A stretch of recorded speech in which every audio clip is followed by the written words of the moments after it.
Let's kick it off. Good morning, everybody. My name is Jason Copeland, and I'm your host today. Really excited to talk to Elena Kazimperova. Elena is an advisor and an angel investor for purpose-driven early-stage startups. She's also a founder of Women of Wisdom Bay Area, which is a supportive community for women leaders and founders in technology here in the Bay. And Elena brings just a wealth of experience from her over 25 years in high tech, most recently at Meta, where she was VP of Analytics for the ads business.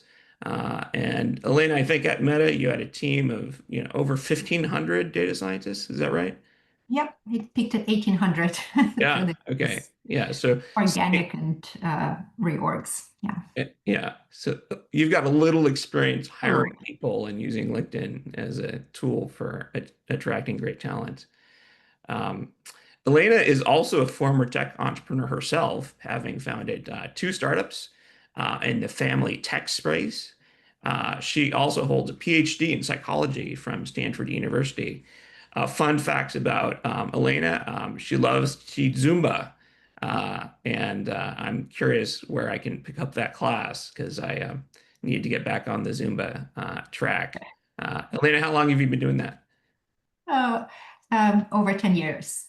I Excellent. teach at the Y. So, yes, you're always welcome. Excellent. Which why? The Palo Alto one and the one Okay. in Mountain View. They all Okay. All right. Sounds good. If anybody's trying to get in the swing of things, Elena is apparently going to be our personal coach as well. So, There you go. Elena, I don't want to steal your thunder, but Elena's really an expert in how to use LinkedIn as a way to, yeah, introduce yourself online. LinkedIn is kind of all of our digital first impression. It's the way people can find us. It's kind of our digital billboard all rolled into one. And many of you have seen Elena. She had one of the most popular sessions at the recent Sidebar Summit, which is where I met Elena.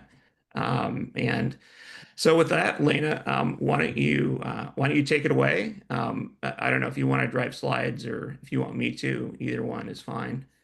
Uh, Yep. Can you see my slides? I'll let you drive. Yeah. Thanks, Elena, and Wonderful. welcome. Great. Thank you so much. Well, thanks for having me again. Some of you have been at my previous talk, and I apologize in advance for repeating a lot of the content, but there will be a live Q&A, and feel free to ask questions throughout. So as Jason mentioned, I've had a little bit of experience in tech, hiring and managing people. My last job was the VP of data science at Meta, where I led a pretty sizable team. And then on top of that, I had a bonus job leading recruiting for all of data science and data engineering for Meta globally. And so as a result, I've been directly hiring and managing hundreds of people and indirectly thousands of people throughout my career. I am connected to a ton of people on LinkedIn. I'm getting pretty darn close to their hard-coded limit of 30,000. So for those of you that I'm not connected with yet, please feel free to send me an invite and I promise to connect with you. And I'm a big fan of the platform, though I'm also aware of its limitations. And frankly, at this point, it's the only social media platform that I use.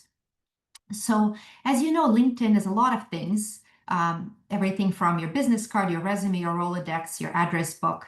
And of course, it's a tool for personal branding. It's a social media platform, and of course, a professional networking platform. And today we'll focus on those first three elements, starting with the LinkedIn profile as your personal branding tool, and then how to grow your influence on LinkedIn through posting and commenting and participating in the dialogue that happens. And then, of course, how to use it for networking. We'll start with optimizing your LinkedIn profile. I'll go pretty quickly, but feel free to pause me. And Jason, feel free to ping me via text if there are any things, any raised hands or comments in the chat. Yeah. But Feel free to drop questions in the chat, and then Elena, I'll prompt you for those as they come through. Wonderful. So one thing I do recommend is keep making changes early and often, and you might want to turn your notifications silent so that your entire network is not blasted with minor updates. And so it's in settings, visibility, where you can hide the job changes, education changes, and work anniversaries, as well as the sharing key profile updates. And LinkedIn has a very liberal definition of what a key profile update is. So if you want it silent, that's what I recommend. And of course, if you ever do want to share, a big update, you can edit that as well. So in general, I do recommend always starting with your end goal in mind, which is how do you want to brand yourself? What is the perception of yourself that you're trying to create? Because really, your LinkedIn profile is a product marketing exercise where the product is you. And it's a chance for you to control the narrative and to shape the perception about who you are. It's not just a chronological retelling of every job you've ever had, every breath you ever took. And it's not a focus on the past. It's instead a focus on the present and especially the future. So with that in mind, I will go through a few tips and some do's and don'ts. So one thing that I do recommend is making your last name visible to everyone. This is probably not a good place to go incognito. I'm always surprised when people hide their last name. If you have a maiden name, you might want to show it in parentheses and do the same thing with common nicknames that you use. I recommend not including too many acronyms after your name, maybe at most one, a very commonly used one like MD, PhD, etc. I actually yesterday updated my LinkedIn profile where now I do include the PhD in a name field. Long story. I do see a lot of emojis sometimes included after your name, and unless you have a good reason, like you are, a founder of a company having to do something with emojis or whatever, I probably don't recommend doing that too much. So on the visibility front, again, it's under settings and visibility where you can choose to show your full last name, which is what I recommend, or hide it, which I don't recommend. As far as the headshot is concerned, I highly recommend having a photo. And I do still see to this day a bunch of gray, secret, non-photo placeholders. Ideally, I recommend having a professional headshot. And if you don't have a professional headshot, at least have one picture of you that is well lit, well composed, recent picture of you and only you. So I don't recommend having the Himalayas in your background, or you on your bike where you can barely see you, but you can see your bike, or your dog or your spouse or whatever. So it really should be focused on you. In the States, the recommendation is to smile a Duchenne smile. That's the genuine smile where, your eyes sort of crinkle, on the side as you're smiling. Again, unless it's super relevant to your personal branding or the branding of your company, don't use cartoons or avatars. Be careful with AI headshot tools. They are improving, but the last time I tried to use one of those AI tools that converts your candid shots to a professional looking headshot, I had like a weird necklace that would start and then disappear halfway, and my eyes looked funny when you zoom in. So just be careful that it looks good. If you are looking for a job, personally, I don't recommend adding a public open to work banner, and instead use confidential settings to alert the recruiters that you are open to work. And then if you tag and follow the target companies, recruiters do see that. And I think that strikes a nice balance between letting the recruiters know that you're serious and in fact open to work without it blasting, to everyone on the network. The banner image is that photo behind your picture. I recommend using and uploading a custom image rather than using the default. And use that space to, again, for personal branding. For example, it could be promoting your website, your book, your role as a speaker, or make an image relevant to your work or job function. So if you're in data science, you might want to have an image of data, or another option is to showcase your location. So if you are in San Francisco, you might want to have the picture of the Golden Gate Bridge. That's what I have on my banner image. Now, the headline is the single most important part of the LinkedIn algorithm. And it's also the very first thing that humans see. So just make sure it says exactly what you want it to say and portrays that image of you or that branding that you want. Especially if you're looking for a job, but even more generally, make sure to include the relevant keywords. Um, if you have your own business, a good formula for a headshot, for a headline, sorry, not headshot, is I help whatever the customer type is solve whatever problem. So as an example, I help early stage startups find product market fit, or something along those lines. If you do work full time, LinkedIn defaults your headline to be the job title at your current company. And you can choose to do that or not, but just do it consciously, whatever it is. And for most people, you probably don't want to limit your headline just to your current job title at your current company because you're more than your job. And if you have a portfolio career, you probably want to list the key elements sort of in priority order. So the most important things go first. And then you might want to consider including credibility markers in your headline. So for me, being a former VP at Meta is a credibility marker. Having a PhD from Stanford is another one. And so I have that in my headline. And then don't go crazy with too many cliches or buzzwords or emojis or acronyms. Sometimes it feels quite spammy when people put a lot of these things in. So let me show you some of my favorite examples. This is, of course, Ha, that all of you know. Beautiful headshot, great image behind her of a community, product leader summit community, nice headline listing very important things to her, starting with fractional CEO, a credibility builder, former VC, and she has, of course, her current company, Next Up Advisory and Consulting, and she encourages people to visit her website. So you can have a custom CTA or call to action button on your LinkedIn profile. Dan Olson, that I'm sure all of you also know, has a picture of the book that he has written and published. Get a nice headline. And he is one of those people who has the I help customer types do X. So he helps leaders build great products and strong product teams. And he has, of course, a website. A good friend of mine, Patricia, who is a fabulous CPO, VP product management leader looking for her next opportunity, has that in her title, and it gets very nice credibility markers of ex-BCG, Stanford MBA, and so forth. Here's a good example of a founder who does have her current job title as her main thing and uses that to promote her company. And her custom call to action is get a demo of her company, Wayfound, which is an agent manager, AI agent manager.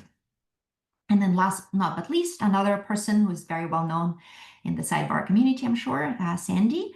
Again, nice headline listing both her aspirations and current things that she's doing, as well as, again, credibility markers of what she did before.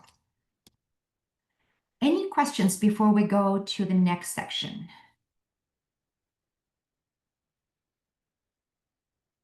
I don't see any in the chat so far, so go for it. And if there are any, feel free to drop them in. Great. All right, so the next section that is super important is the About section, which is that basically free-form text that you write. And it is the second most important part of the algorithm. And so once again, especially if you're looking for a job, make sure to include relevant keywords, but don't keyword spam. Like it shouldn't read like just a list of keywords, right? But they should be incorporated because you're trying to optimize your About section both for humans reading about you as well as the algorithms, right? Especially the recruiting algorithms, if that's what you're optimizing your profile for. One strong piece of advice I have is to write your About section in the first person as opposed to a third person. This is not a resume or board bio. It feels and is more sort of personal Make it professional still, but more conversational, more personal than a resume or a bio. It can be quite informal if you want. And towards the end, oftentimes people include sort of mention of their hobbies or interests or passions. You want to put the most important things in the first two lines because humans are a little lazy, and may not read the whole thing. So the rest kind of goes below the fold. So just make sure that the most important things are very visible and are right up there. And the whole point of the About section is to answer the question, what is unique and special about you? What's your unique value proposition? So again, here's the example from Ha. She starts with, hi, I'm Ha. I'm the founder and managing partner of Next Step, describing what it is that they do. Then she goes through her experience and she concludes with her passions outside of work, including poker, football, cooking, throwing dinner parties, traveling, building relationships, and spending time with my husband and three boys. Dan Olson's About section is quite a bit shorter. This is his entire About section, and it's up to you and how much you want to write. But he starts with, my passion is building great products. I'm a hands-on trainer and consultant that helps companies build and optimize their product and product teams. And he mentions the book, the same book that we saw a picture of in his background story. Patricia starts with talking about the role that she's seeking, and then has a really nice summary of the things that she has done before and the value that she has delivered, articulates what she is known for and what her areas of expertise are, and lists her top skills. When you get into the experiences section, that's kind of the resume part of it. But don't just copy and paste your entire resume, although it's okay to start there. As in, dump your resume and then just keep editing until it says what you want it to say. So I think it is very important that if you're currently in between jobs, that there is something, at least one role, that is listed as being your current position. It doesn't have to be a full-time role, right? It could be you could be self-employed, it could be a contract role, part-time, volunteer, advisor, whatever it is. But again, I highly recommend that you have at least one position that is your current one. Focus on accomplishments and impact, and quantify things if you can, all right, with numbers. So maybe it's focusing on the percentage of growth that you delivered, or efficiencies and savings that you drove.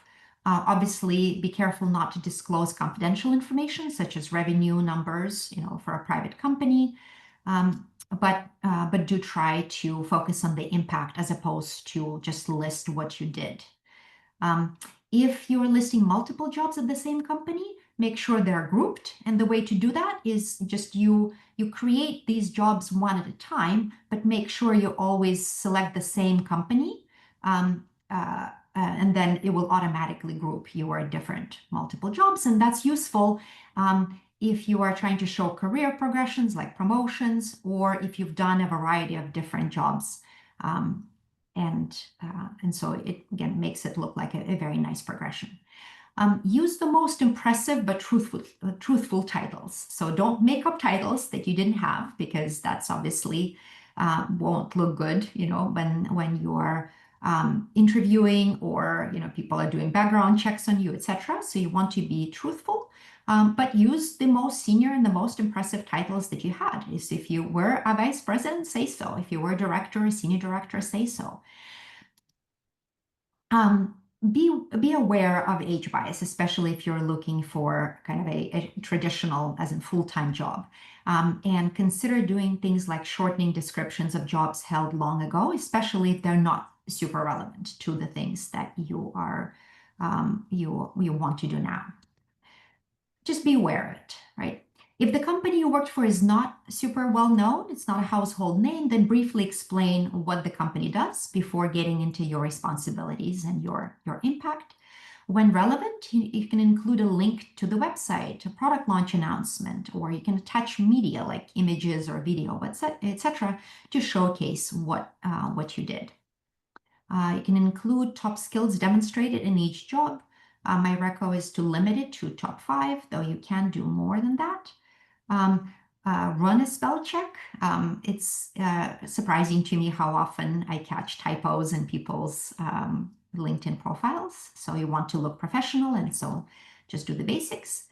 Um, when searching for a job in particular, I do find the AI tools to be quite useful for suggestions and optimizing how you describe your past roles for a job posting of your ideal job.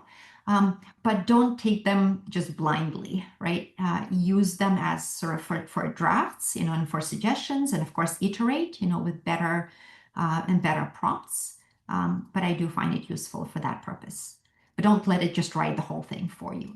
So again, here's high example. This is how she's describing her current main role as the founder and managing partner of Next Step Advisory and Consulting. And she starts with explaining what the company does because it's not a household name, right? But she very clearly articulates what it is that they do and the companies that they serve.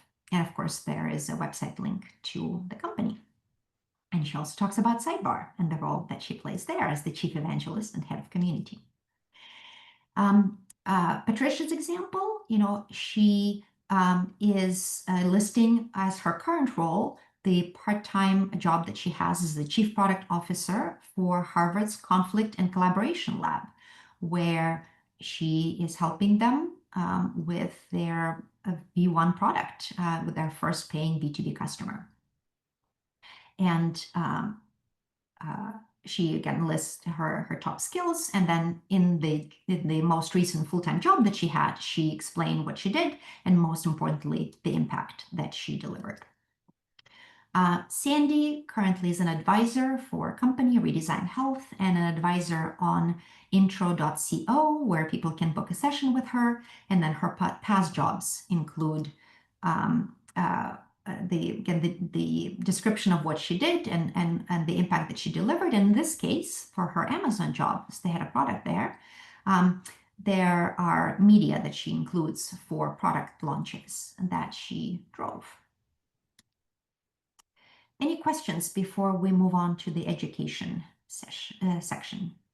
There's one from Leo where he's looking at the job descriptions and says, is there a right number of bullets within a list under each experience? Too many versus too few?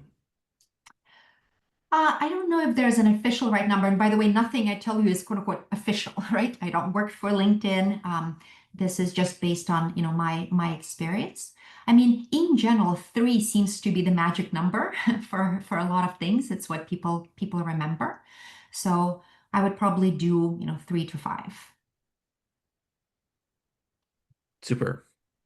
All right. For education, just list the schools you attended and make sure that each of the schools actually links to the official school page, because that allows people to find you as an alumni and vice versa. So you list, of course, your degree and honors, if any. Other info is optional, but if something is particularly relevant or impressive, for, again, the impression that you're trying to convey with your profile, highlight that. Consider listing a couple of top skills and consider omitting the year, especially for, people like myself. I graduated from college, 30 plus years ago in 94, as my smarty pants kids remind me was last millennium. And so while LinkedIn does have the field, for when you graduated, it's not required. So you don't have to put in the year if you don't want to. And if you do include it, that's fine. Just again, be aware and be conscious of that. And again, part of the reason that I do recommend you make sure to include the links to the official school page is because your school's alumni community is an incredibly powerful tool for job search and referrals. And I'll show you later how to use it to secure strong, warm intros. So again, Patricia's example, she went to Stanford MBA and she has a very nice, listing of the skills that she acquired there, etc. And then finally, the other section, you can list things like, volunteering, skills, languages, interests, causes, and all of those are optional, but I think they can be very helpful to the degree that either they showcase your professional skills or establish common ground with your potential employers or referrers. We are humans, right? And we like people that we have things in common with. And so I, you know, I like people who it turns out are Zumba fans or Zumba instructors even, right? And so when I see that in people's, interest, areas and stuff like that, again, it helps build that bridge and that connection. The one thing is while recommendations are optionals, I highly, highly, highly recommend getting recommendations, and I suggest getting at least three. And one easy way to get recommendations is to ask for one, and perhaps even write a suggested recommendation, like a draft recommendation that people can edit, of course, as they see fit. But I do recommend having that, especially if you're in the market and looking for a job. Couple of questions I'm getting directly Yeah, on that last one, Elena. yeah. One is, if you're putting non-career things like volunteer things or even interests, are there certain things to avoid or things that you might consider, always putting on? Let me stop sharing for a second, and then I'll go back in. So, one thing that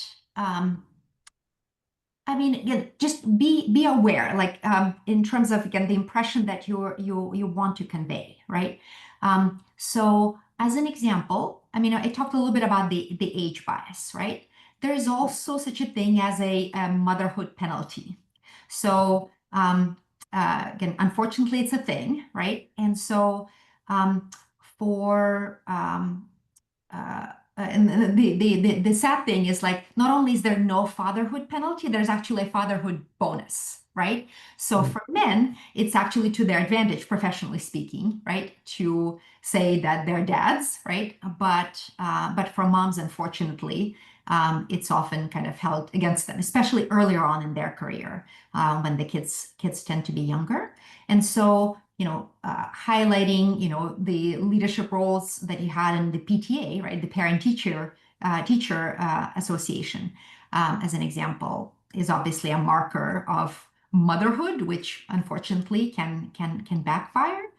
Now, not suggesting that you hide being a mother or a father, just be aware, right? And highlight the things that you want to highlight. It's up to you. Was there Great. another question? Yeah. One other thing that I'm seeing is you talked a little bit about age bias, and so when you're listing jobs, you said be shorter in the descriptions.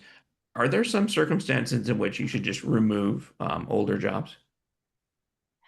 Well, one option is like if it's not relevant at all, right? Like it's a completely different either, career or whatever, then there's no big upside, right? To listing that, so you can choose to omit it. The other, when I talk about shortening it, right? If it was a job, in my case, literally last millennium, I have, a very short description, right? And I go longer, right, on the more recent and more relevant jobs. But I literally see some LinkedIn profiles of, people in my age group, right, 50 plus, that talk about jobs that they had in high school. Like why? Like it's just not relevant. And Great. That's all the questions that I see so far, but all keep them right. coming for sure. Great. Well, let's go to the next section, which talks about how to grow your influence, right, through posting on LinkedIn. So let me go back to sharing and resume where we started. So as always, I encourage you to begin with an end in mind. Like, what are you trying to do? Do you want to create a viral post and so that you're an influencer? And generally, are you trying to get your post to go viral? If so, I have some tips for you there. Or do you have, frankly, more practical goals in mind? Like you want a job and you want to position yourself as an expert in your field, or you're launching a new business, or you have a startup and want to get more customers or more funding, more partners. Perhaps you have a fractional consulting or coaching business and you use LinkedIn posts as your free lead magnets so that you can get paying customers for your main business. Maybe you've written a book or given a talk and you want to be hired as a speaker talking about your area of expertise. Maybe you're organizing an event and you want to get more attendees for that. Maybe you want to share some content as a way to pay it forward. And whatever your goal is, your strategy with posting will vary depending on your goals. Um, if you really do want to go viral, I want to show you some examples and some tips. So here is something that came up in my feed, and this is my second-degree connection. So, and literally, it's just a one-liner. Dear friends, everything is temporary. And there's this image of a tree, right? In the winter, and then in the spring and summer, same tree, different season. Remember, everything is temporary. And I kid you not, it has 94, 57, reactions, probably more by now, 389 comments, and 1,100 reposts, right? And so, clearly it triggered something, but it probably not very easy to create, something that goes viral. But frankly, my purpose is, my question is, to what end? Like, what does it get you, right? But if you really want to do it, there is a database of LinkedIn success stories of viral posts. So literally the subtitle is 50 viral LinkedIn posts decoded. And their examples and what makes them work, and why they went viral. And there's a summary at the end of here are the 5 things that you should remember. So number 1 is industry observations and hot takes, and having a strong opinion as long as you can back it up. Number 2 is easy to grab in from infographics, curating, repurposing, or calling out other creators, showing your struggles and being vulnerable, and growing in public, and then kind of corporate humor, they call it, but basically humor in general. And again, I have this link in the slides, and you're welcome to download it and take a look at it for yourself. And recently, I saw a few posts in my LinkedIn feed that talked about going viral, and again have similar suggestions like build in public, credibility posting, failure posting, hot takes, and shit posting, where you're going straight at your largest competitor.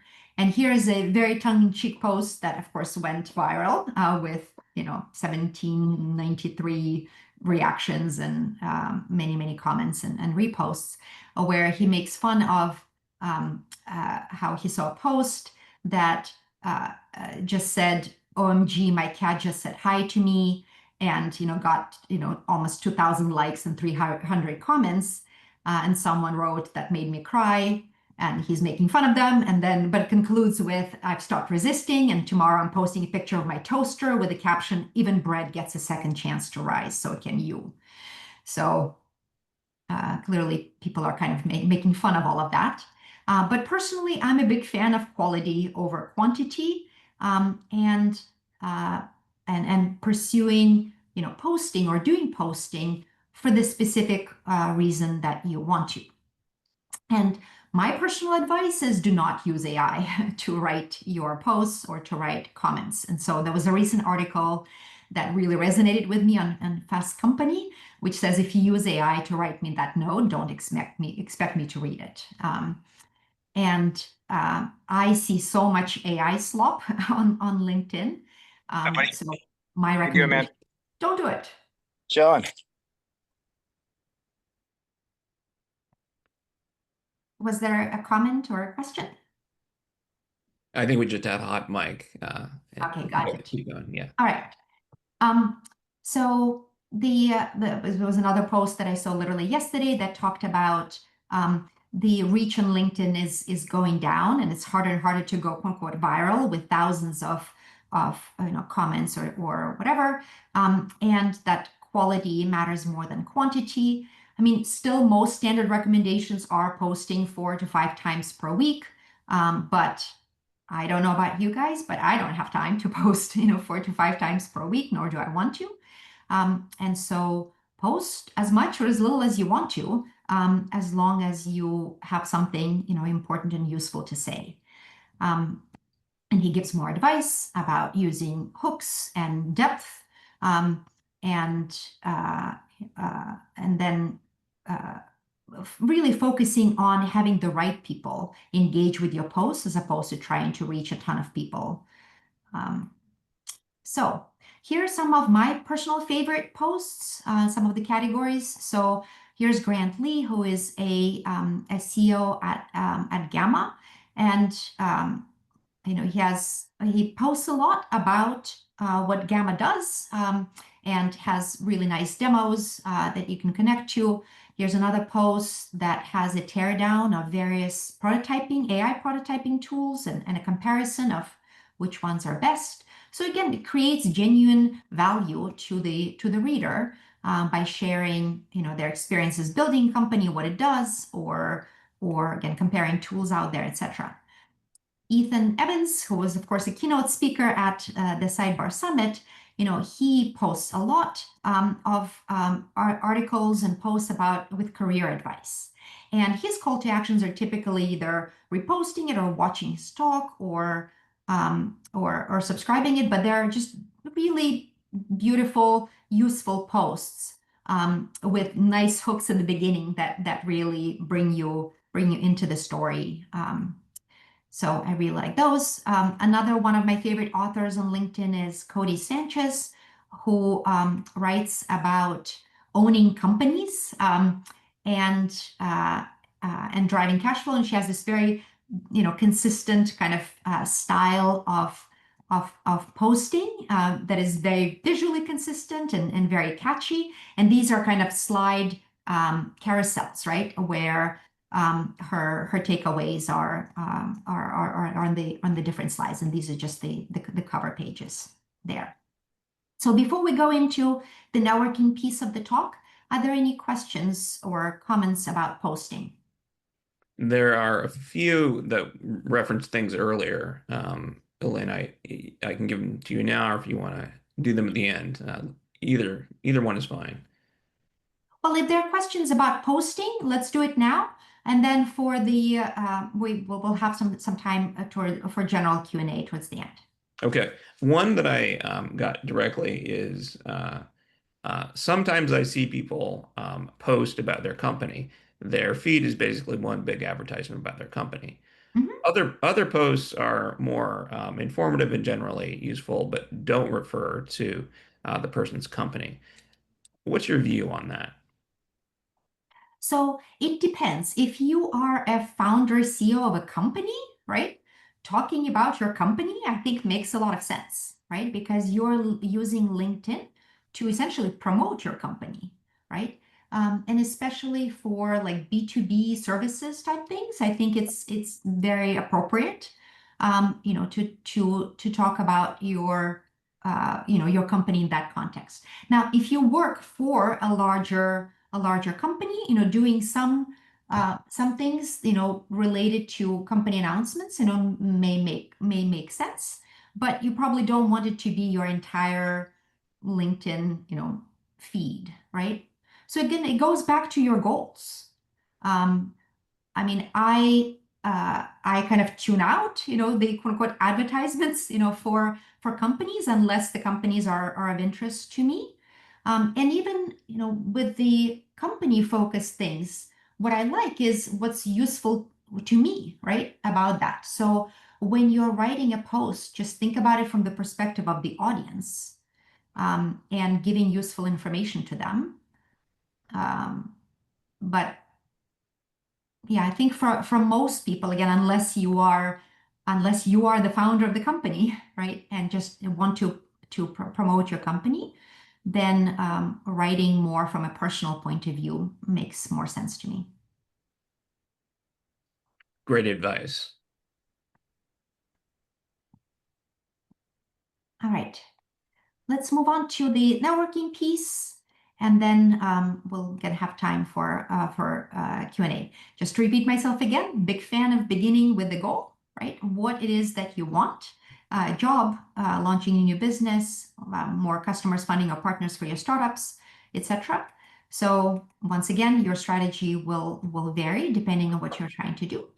I do use LinkedIn to reach out to people directly a lot, right? I see a lot of people just trying to get a warm referral, and there are plenty of circumstances where that's appropriate. But I think LinkedIn can be incredibly effective with reaching out to people directly. And by the way, you don't even necessarily need to know them in real life, although it's great if you do. But just being connected to them on LinkedIn, or even just being able to reach them directly with your LinkedIn email credits, if you have the premium subscription, like all of that is fair game. I mean, I kind of color coded. Obviously, it's more impactful if you're reaching to people who actually know you.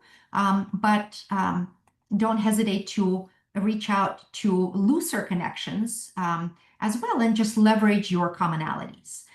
If you're alums of the same school, emphasize that. If you worked at the same company, even if it was at different times, or you belong to the same organization, you volunteer for the same nonprofits, or share hobbies, interests, or causes. If they are active on social media, be sure to engage with their content. And again, please do not use AI generated comments because frankly, it's pretty obvious when you do. And they will appreciate you engaging with their content and caring, right? And if they speak at events, attend them, invite them to your own events as a speaker. I find it a pretty useful quote unquote hack, if you will. Let's say you are looking for a job, right? And if all of your LinkedIn outreaches are either direct or disguised, like I want to talk to you about a job at your company, right? You are in one specific kind of role, right, vis-a-vis that person. But if you invite that person to speak at an event, right, or you have a podcast and you invite them to be a guest at your podcast, that shifts your role from somebody who is asking for something, right? Asking for a favor to somebody who is actually doing them a favor by giving them a forum, right? Where they can express their point of view or talk about their favorite topic or whatever it is. When you do ask for a referral, again, start with the warmest people, right? The people who know you well and who like you, your fans, your friends, your former bosses, current or former coworkers. Then there's the people who have met you and know you at least somewhat. People who have heard of you, and that includes alums of your school, even if they don't know you by name. Again, the fact that you have something meaningful and relevant in common with them, like you've gone to the same school or you worked at the same company, even if at a different time, is fair game. People you're connected to on LinkedIn or people that you're not, connected to on LinkedIn. So, but start with the core of the people that you know best because they know you best, right? And I don't need to tell you, but just a quick reminder, referrals are by far the most effective way to be hired. While they're only 7% of total job applications, right? Employer referrals, they're 40% of all hires. So a very disproportionate percentage, right? Relative um, to the small percentage of applications that they account for. And not surprisingly, 86% of recruiters and employers said that referrals is their favorite source of high quality candidates. When you think of it from a recruiter perspective, they want to go with the safest bet, right? Somebody who will not flame out, who will be a good culture fit at the company and who will do a really good job, right? And of course, having a warm referral from somebody who can vouch for this person and say, yes, this person is great. I worked with them in this capacity, and I can recommend them. That makes them look like a very safe bet. Here's a quick tip on how to find secondary connections in specific roles. So for instance, if you're trying to connect to executive recruiter, you put that in the job search, in the search field on LinkedIn. You select second degree connections in the all filters, and then you put in whose connection you're trying to explore. And so I put Deb Lou here to see what executive recruiters she's connected to that I'm not. Because I know her very well, she knows me very well, and if I want an introduction, it makes sense to start with a person who really knows me well. I am, as I mentioned in the intro, I'm connected to a lot of people on LinkedIn, and quite frequently I get pings from people whom I don't really know, who are asking me to introduce them to another person that I don't really know. And I said, well, I am happy to introduce you, but it probably won't be a very impactful recommendation or referral. And so if you're asking somebody for a referral that you don't know, first talk to them, right? And establish that relationship, so that it's not such a blind kind of referral, right? And then the alumni tool, huge fan of that. So if you went to, let's say, Stanford GSB, you find the LinkedIn page for that, and you tap on that alumni tab at the bottom, and there you can search the 74,228 alums of Stanford GSB by title, keyword, or company, and you can see, where they work and etc. So again, huge fan of the alumni tool because I find that it's a really good way to evoke that commonality, even if you haven't met this person in real life. All right, and then when you do ask for a referral, just make it super easy for them to refer you. Don't make them do work for you. Give them the list of specific people that you want to introduce them to, and ask them, for that referral. If you already applied for a specific position at that company, tell them that. Tell them which position that is. Explain your ask. Do you want them to endorse you as a candidate because you already applied? Do you want to serve as a reference? Ask for an informational interview, etc. Send them a draft blurb to either send on LinkedIn or an email to forward. And if you don't hear from them, remind them once, maybe twice at most. And if you still don't hear back, then find another referral source.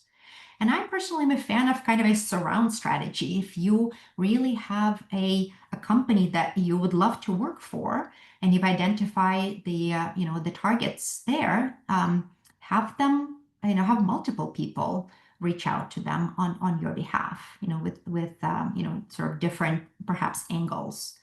So the more they hear about you, the better. And then if you want to read more, there's a book and a free ebook from HubSpot that I highly recommend. And then before we go into Q&A, just here is my name again and my email. Feel free to connect with me on LinkedIn if we're not already connected, or ping me with an email. I'm always happy to help. And now we can go into the Q&A. Great, Elena. Appreciate it. One question that came up at your Sidebar Summit was, sometimes we often get questions like, I'm looking for a job at Spotify. Who do you know at Spotify that you could refer me to? What's the best way for, either someone who's asking or someone who is, gets those things to quickly be able to respond to that? So are you asking as the person asking for the referral, or as the person who is being asked to provide a referral? So both ways, I think often, you'll get a request of like, do you know someone at Spotify? And then as the recipient of that, the question is like, is there an easy way for me to go through and say, Yeah, here are the 10 people I know. Who do yeah. you want to meet? So the answer is yes. So the screen that I showed you, how I looked for an executive recruiter, right, is the job title that I put in, and then I said connections of Deb, right? You can do the same thing where you put in the company name, right? So you put Spotify, then you select people, and then in the all filters, you say, okay, connected to me, right? To Elena Krasniperova. And so you can see, okay, they're connected to me. And so this way, you're not asking me to do your job, right? To find the people that I'm connected to at Spotify, right? You can see that, yourself. Now, it's still a question mark of whether I really know this person just because I'm connected to them on LinkedIn, but I will tell you if I am, right? Super. Larry's got his hand up. So Larry, do you want to Hey, come Larry, off good to see mic? you. Hey, it's so good to see you. First of all, the second time around for this, love it. What I want to say, what I love about having heard this is that in an hour, I did a bunch of things you suggested. So it's just so actionable. It's not like one of the things you can never get to, and there's so much more work to do. But my question for you today is, I feel like the LinkedIn ecosystem is like so different than it was 5 years ago. It's a little Instagram with all the inspirational leadership things. Where do you think it might be? A terrible question, also be a good question. In a year, 5 years, like what's the direction? It has changed quite a bit 2 years in my amateur analysis. I have no idea. I mean, for me, I'm not necessarily enjoying the new LinkedIn. um, sometimes it doesn't feel much like a professional networking site, right? Or a social media site. And so the thing that personally rubs me the wrong way is the obviously AI generated crap, right? And I also don't like the clearly repeated and recycled content, right? I literally see the same infographic, right? Or the same image. And I'm like, seriously? Like, can you at least try to be original? So, but understanding the limitations of the thing, and in a sense, standing out from garbage is kind of easier, right? And there's a reason why it's called personal branding. Like it has to be personal, right? And I think sometimes people forget that when they're doing all this recycling thing. Now, I try to give signals to the LinkedIn algorithm, like I literally say, like I don't like this post, or I've seen this type of stuff too many times. So far, even my personal algorithm hasn't really adapted, because it keeps showing me things. And the thing that I personally don't love about LinkedIn these days is that I feel like the company has really optimized LinkedIn for the recruiting side of things, right? Because that's how they make the bulk of their revenue. It's really from the recruiters' subscriptions who pay them literally tens of thousands of dollars per year, right? And so it's the and then I think it is still a very effective tool on the job search side, right? For the people looking for jobs. But sadly, they killed some very useful features that used to be there. Like you can't take notes or tag people. You can't put a reminders for yourself, like where you met this person, etc. And I wish those features existed or got put back, but they're not there anymore. And so personally, I started using third-party tools to compensate for these things. And so I've explored things like Dex and Clay, and then my current favorite and the tool that I'm beginning to use is called Lead Delta. And so it's a tool that goes on top of LinkedIn and allows me to do things like take notes and tag people and create tasks and things like that. But where it's going to go, I don't know. I think in some sense, sadly, I think there will be even more AI content. And before you know it, it's like AI commenting on AI posts, or whatever. It's like, where is the human in that? So I don't know. Thank you. Maybe In a sense, it Sidebar can will turn get into worse the before it new gets better, LinkedIn. is my prediction.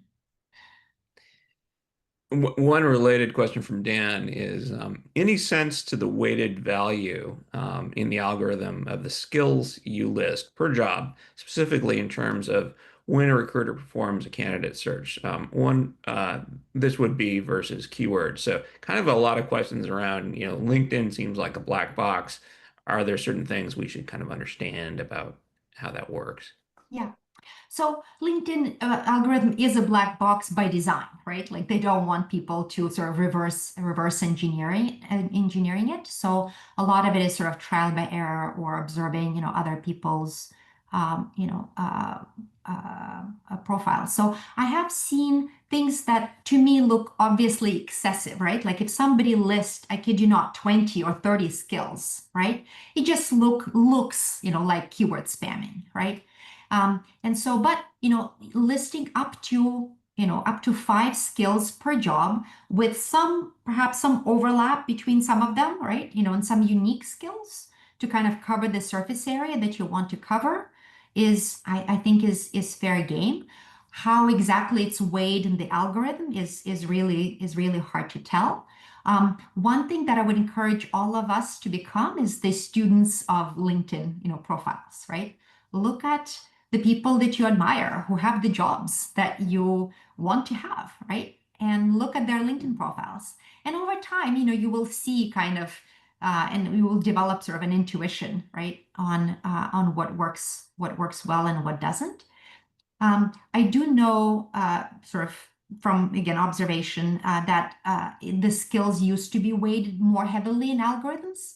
Now it's more the just the text that you put in, things like headline and especially the about section and then in experiences. Um, so don't go overboard, but be selective and thoughtful about the skills that you do choose to highlight. One question from Teresa is in the headline, Mhm. what is your opinion about listing specific job titles versus being kind of more generic, like VP of product versus product leader? Asking this question if we're seeking new roles with various titles, but not only like VP of product titles. Yeah. So I think, especially if you have in the past been, let's say, a VP of product, right?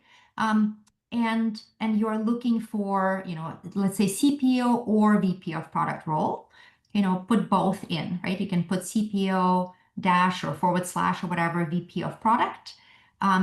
So the the thing to be careful about is if you are so broad that they look disconnected, right? Like CPO and VP of product are just flavors of, very obviously senior, leadership role, right? In product. And so they go together. But if you're kind of all over the place and it's like, I would take the director of product or I don't know, some completely different, thing that looks, odd. Leo asks, for a successful post, is there a way to manipulate which comments are seen first by other people? I've wondered this myself. Does replying or liking matter, or are you just at the mercy of the algorithm? You are at the mercy of the algorithm. The reposting is what helps the most. So if you're asking people, then the best thing that they can do to help you is share your post, not just comment on it or put the emoji or whatever. So reposting is the most impactful thing. And so you might want to ask that at the end of your post, right? If you like this content, repost it, share it with your network, and you can ping friends and basically say, hey, would you mind sharing my post with your network? That is the thing that helps the most. Yeah, But great. comments just appear in, whatever algorithmically driven order. Yeah, great advice. Herb's curious if you could just chat briefly about the sales navigator. I'm not an expert at the sales navigator, so I'm afraid I can't. Okay, gotcha. No, no worries. We are going to have a recording of this afterwards, but there were a couple questions about the books that you mentioned. Mhm. There was one from HubSpot a minute ago that Stacy wanted to get the name of. Yeah, I will. I'm happy to share the slides Great. with you, Jason, and then you can share it with the group, and this way you can see the exact links and the names of the books and things like that. Even better. Yeah, no, that's great. If anyone else has a live comment they want to ask or question, feel free to raise your hand. I know we're at time and slightly over time, Yeah, so yeah, don't yeah, feel bad if you have to drop off. yeah, great. Um, Elena, thank you so much. This is fantastic content, and I think it's just really, top of mind and really relevant. For everybody here, we'd love to get your feedback. So there's the Google Docs feedback form in the comments, and please fill that out. Elena, thanks again from the Sidebar community. This is really helpful. Thank you. All right, have a good day, everybody. Thanks. Bye.